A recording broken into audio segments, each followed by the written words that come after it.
soja? Bom, disponibilidade hídrica de água no solo, né? Eu falei que a água também está lá no solo. A água do solo afeta. Falei lá no primeiro desenho lá, ó, né? Dos fatores que afetam a evaporação, né? Falei lá que é a disponibilidade de água no solo. Mas essa água no solo, ela é afetada também por algum fator? Sim, existem fatores que afetam a disponibilidade da água no solo. Vamos ver quais são esses fatores. O primeiro fator que a gente fala aqui, ó, é a umidade do solo. Que disponibilidade de água é essa? É a disponibilidade que a planta tem de água para absorver, tá? Quando eu falo da disponibilidade de água no solo, eu estou falando da disponibilidade de água que a planta tem lá para ela absorver, tá? Vocês vão entender mais para frente que vai ter solo que ainda vai ter água, mas a planta não consegue mais absorver. Beleza? Então, quando eu falo dessa disponibilidade, é a água disponível para a planta que está lá dentro do solo. Beleza? Então, quais os fatores que afetam a disponibilidade de água para a planta lá no solo? O primeiro é a umidade do solo. Ora, é óbvio, né, galera? Um solo que tem uma umidade maior, uma concentração de água maior, essa água está mais disponível para a planta. A planta ela tem menos dificuldade para absorver do que um solo que a umidade está mais baixa. Imagine assim, um solo molhado tem muito mais água do que um solo seco. É óbvio, não é? Isso, o solo molhado, se ele tem muito mais água, é muito mais fácil para a planta absorver aquela água do que a planta absorver a água de um solo seco. À medida que a umidade do solo vai reduzindo, a disponibilidade de água no solo, ó, a disponibilidade de água no solo diminui, dificulta a absorção de água pela planta, tá? E aí nós vamos vendo um desenho aqui na frente que a planta chega a um ponto que ela começa a ter tanta dificuldade para absorver água que ela começa a murchar, ela não consegue mais absorver. Aí ela murcha, aí ela não consegue absorver água e murcha. Falta água dentro dela, ela murcha. As células plasmolizam, tá? As células perdem turgor, é como se a membrana plasmática, o vacúolo lá dentro da célula perdesse água, eles ficam murchos. E a célula murcha, tá? As folhas têm paredes celulares mais finas, delgadas e menos rígidas, então a folha consegue murchar. Tronco de árvore murcha? Não, mas perde volume. Ele não murcha, não fica mole, flácido, mas perde volume. Tá? Madeira, quando absorve água, incha, madeira, quando seca, perde volume, né? Ela fica mais, ela perde volume, ela encolhe, incha e encolhe, tá? As folhas, isso é muito comum. Faltou água dentro da planta, folha murcha, velho. Entendeu? Começou a ter água dentro da planta, a folha hidrata e volta a ter turgor. Então, a umidade do solo é quem dita isso. Solo mais úmido, mais água dentro da planta. Solo mais seco, com menor umidade, menos água dentro da planta. Mais difícil para a planta absorver essa água. Chega um ponto que a umidade cai tanto que a planta começa a murchar. E durante o dia ela murcha. Não chove, não tem, tá sem água de chuva, tá só com a água que tem no solo. Opa, chegou num ponto que a umidade caiu, que a planta murchou durante o dia. Beleza. À noite ela consegue absorver a água do solo. À noite ela fechou o estômago, parou de transpirar, tá? Tem sais lá na raiz, ela concentrou sais lá nas células da raiz, ela colocou açúcar solúvel, ela colocou proteína solúvel, ela aumentou o potencial osmótico dela, ela aumentou a concentração de íons, de sais solúveis, de açúcares solúveis, de proteínas e aminoácidos solúveis dentro da célula da raiz e fez com que, por osmose, a água que estava lá no solo fosse atraída com mais força para dentro da célula da raiz. E aí, durante a noite, a célula da raiz se enche d'água, e enche, não tem mais onde colocar água, empurra para a célula vizinha, que enche, empurra para outra, e enche, empurra para outra, enche, empurra para outra. De repente a água começa a subir no xilema, começou a subir, até que essa água chega na folha. Chegou na folha, as células da folha vão se inchando, adquirindo turgor, puf, de repente a planta durante a noite está hidratada de novo. Quando amanhece o dia, ela está normalzinha, com a folha bonita, tal, fazendo fotossíntese, chegou a luz, abre folha, transpira. Quando vai chegando próximo a 11 horas, meio-dia, 1 hora, 2 horas, ela murcha de novo. Por quê? Porque a umidade relativa do ar no horário mais quente caiu, ficou mais quente o ar, né? Próximo a meio-dia ali, metade do dia ali, 11, 1 hora, 1h30, aqueceu tanto o ar, a umidade caiu. Começou a querer sugar muita água da folha. E a planta não consegue mais absorver a água suficiente para transpirar lá pela raiz, porque tem pouca água no solo. O que acontece? Começa a faltar água dentro da planta. A condutividade hidráulica da planta diminui. Ela não é capaz de absorver toda a água que a folha precisa. Começa a faltar água na folha. Aí os estômatos, as folhas murcham e os estômatos se fecham. Murchou de novo. À noite começa aquele processo. Absorve água pela raiz, incha uma célula, passa para outra, puf, hidrata de novo à noite. No outro dia de manhã ela está normal. Só que a umidade do solo vai diminuindo. Chega um ponto que a planta murcha durante o dia e à noite ela não consegue mais absorver a água do solo. Tá? Aí nós vamos chamar esse ponto chamado de ponto de murcha permanente. Quer dizer o quê? Que dali para frente a planta não reidrata mais. Se a umidade do solo continuar naquela condição, tá? Com aquela quantidade de água, a planta não consegue mais reidratar. Ou seja, dali para frente ela vai morrer. Porque ela não vai ser capaz de absorver água para voltar a ficar túrgida e tentar normalizar o seu funcionamento. Dali para frente é morte, tá? Então, guardem esse termo, ponto de murcha permanente, como ocorre quando a planta não consegue mais reidratar durante a noite, tá? E quando ela começou a murchar, professor, você falou que quando ela está lá no final, lá, quando ela não consegue mais absorver a água à noite, ponto de murcha permanente, quer dizer que dali para frente ela vai sempre estar murcha. É permanente o estado de murcha. Mas antes o senhor falou que ela murchava durante o dia e ficava túrgida à noite. Nas primeiras horas do dia ela estava túrgida, murchava durante o horário mais quente. Quando chegava à noite, começava a ficar túrgida de novo. Então ela murchava, ficava túrgida, murchava, ficava... Como é que chama isso, professor? Isso a gente chama de ponto de murcha ou ponto de murcha intermitente. Quer dizer o quê?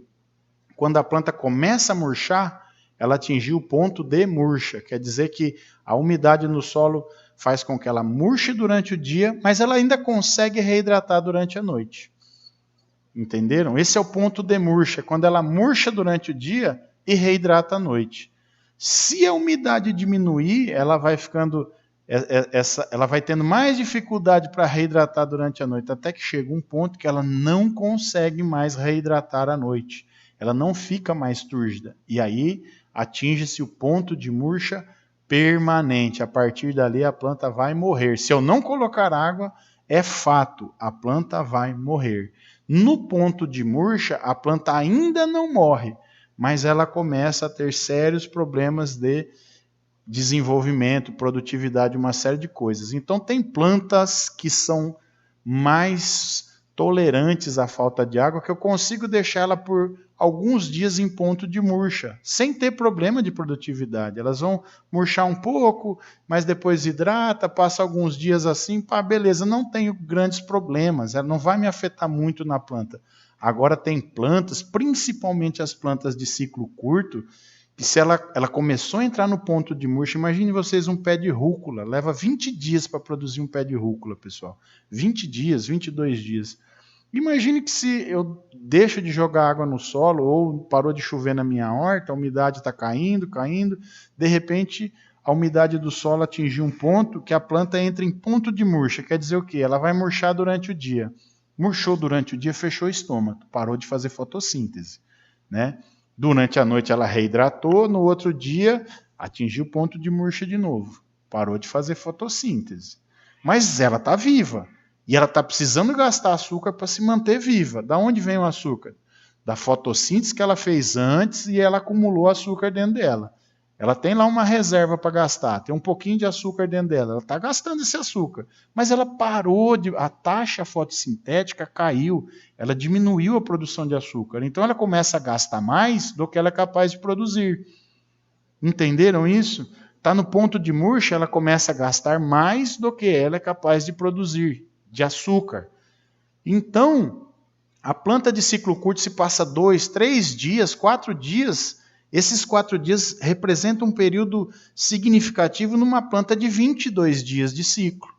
4 dias com falta d'água, a produtividade, velho, vai lá embaixo. Essas plantas param de crescer, começam a atrofiar e não desenvolvem. Então, hortaliças, plantas de ciclo curto, quando atinge o ponto de murcha, velho, opa, tem que botar água. Não posso deixar elas em ponto de murcha. Agora, se são plantas de ciclo mais longo, atingir o ponto de murcha por poucos dias, não há problemas significativos, tá? Então eu posso deixar essa planta mais alguns dias sem precisar fazer a irrigação. Por quê? Porque eu sei que os danos causados não vão ser tão significativos. E aí entra aquela questão que eu falei anteriormente, na última aula, sobre a questão de análise econômica. Compensa eu jogar água agora para tirar ela do ponto de murcha? Né? Será que o que ela vai ganhar mais de produtividade compensa a energia, o gasto, o custo que eu vou ter para aplicar água nela? Análise econômica, tá? Mas é bom que vocês saibam, então, a partir de agora, que existem esses pontos. Deixa eu colocar aqui, ó, né? Deixa eu voltar aqui que eu vou falar. Então, saibam que existem esses pontos. Ponto de murcha intermitente ou ponto de murcha e ponto de murcha permanente. Ficou claro? Quem tiver dúvida, me procure e mande mensagem pelo WhatsApp. Próxima aula nós vamos esclarecer isso no nosso encontro. Faremos um encontro, uma live, tá? Um encontro ao vivo para esclarecer isso. Então tá aí. Ponto de murcha e ponto de murcha permanente, dependente da umidade do solo. Tá ok? Então, se a umidade cai, a disponibilidade de água para a planta cai. Se a umidade do solo sobe, a disponibilidade de água para a planta sobe. Quanto mais água tem no solo, mais fácil para a planta absorver água. Quanto menor a quantidade de água no solo, mais difícil vai ficando para a planta absorver água. E essa umidade no solo, ela é afetada por alguns parâmetros, algumas propriedades, principalmente as propriedades físicas do solo, tá? Que são variáveis de tipo de solo para solo, de região para região, tá? Diferentes profundidades do perfil do solo, isso é muito variável, tá? E que propriedades físicas são essas que interferem na umidade do solo? Existem algumas, existem inúmeras, nós vamos falar as principais aqui, tá? Essas propriedades físicas interferem, tá, na umidade do solo e na disponibilidade de água para o solo. Vamos mostrar aqui alguma, olha lá. Vamos ver essa imagem agora. Nós temos aqui uma plantinha, que parece ser uma planta de soja, pelas folhas e pelo frutinho tipo legume, e a raizinha aqui, ó. E os caras pegaram como se fosse essa região da raiz onde está o solo e aumentaram a imagem aqui, ó. Fizeram uma imagem ampliada de como seria o solo. Aí olha aqui, ó, o solo. Olha o que eles colocam aqui. Existem macroporos, existem microporos, existe areia, existe argila, existe silt, existe cavaco de pedra, existe, aliás, cavaco de madeira, cascalho, existe de tudo nesse meio aqui. Mas tem microporos e os mesoporos que não apareceram, que são o quê? Poros intermediários, com tamanhos intermediários entre os micros e os macros, tá? Isso aqui interfere nessa questão da umidade, tá? Como? Olha aqui de que forma interfere. Quando esse solo recebe água, se eu encho, os microporos são os menorzinhos, eles se enchem mais rapidamente de água. Os macroporos são esses maiores, ó. Eles demoram mais para encher. Mas se eu encho os micro e os macro, cara, acabou o espaço que tinha com ar aqui dentro. Esses poros podem conter ar dentro. Quando não tem água nos macroporos, fica cheio de ar. E é o ar que a planta precisa para ter lá na região da raiz, oxigênio, né? Que ela precisa de oxigênio, né? Ela respira. Se não tiver oxigênio, as células morrem, a raiz morre, apodrece e a planta morre seca, mesmo num solo alagado, tá? Então, é o chamado anoxia, tá? Processo de anoxia, falta de oxigênio na raiz por excesso d'água. Mesmo estando no meio da água, a planta morre seca porque não consegue absorver. A raiz morre, apodrece, não entra água, a planta morre seca.